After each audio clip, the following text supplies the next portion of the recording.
اللہ تعالیٰ وہ بیان فرماتے ہیں کہ ایک دن میں بات میں کام کر رہا تھا یہودی کے کہ ایک شور ہوا،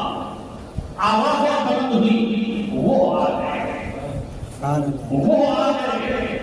لوگوں نے پوچھا کون آ گئے؟ کہا وہ آ گئے جسے وزیر کائنات کہا جاتا ہے، جسے جان عالمین کہا جاتا ہے، جسے آمنہ کا نام کہا جاتا ہے، جسے حبیب کے دینار کہا جاتا ہے، مصطفیٰ جان رحمت مصطفیٰ ہے، جن کا انتظار ہمیں برسوں سے تھا، جن کا انتظار ہمیں کافی زمانے سے تھا، وہ تشریف لے آئے ہیں۔ حضرت سلمان فارسی کہتے ہیں کہ میں نے اپنی آنکھوں سے دیکھا کہ پورے مدینے شریف کے لوگ صاف و شفاف لباس پہن کر کے، ہاتھوں میں جھنڈا لے کر کے نبی کونین صلی اللہ علیہ وسلم کے استقبال کے لیے دوڑ رہے ہیں، سمجھا رہے ہیں، حضور کی آمد ہو گئی۔ حضرت سلمان کہتے ہیں کہ دل میں تمنائیں آئیں لے رہی تھی کہ میں بھی جا کر کے حضور کی بارگاہ میں بیٹھ گیا ہو جاؤں، میں بھی شروع سے اللہ کو دیکھوں، لیکن آپ کہتے ہیں میں مجبور تھا، میں ہو رہا ہوں جاؤں وہ کیسے جاؤں؟ بلال حضرت سلمان فارسی کہتے ہیں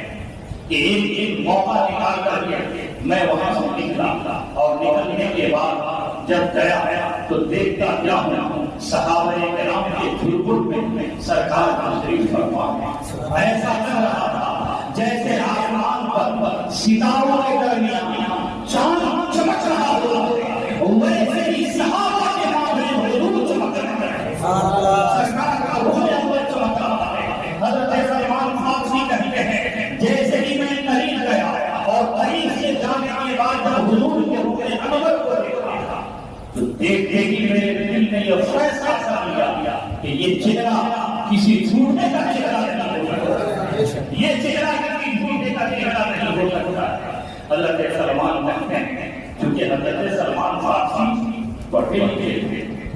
کتابوں کا علم رکھتے تھے، آسمانی کتابوں کی جانکاری تھی، نبی کونین صلی اللہ علیہ وسلم کی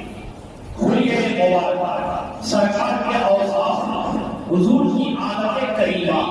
جو آسمانی کتابوں میں درج تھے، اس کا علم رکھتے تھے حضرت سیدنا سلمان فارسی رضی اللہ عنہ۔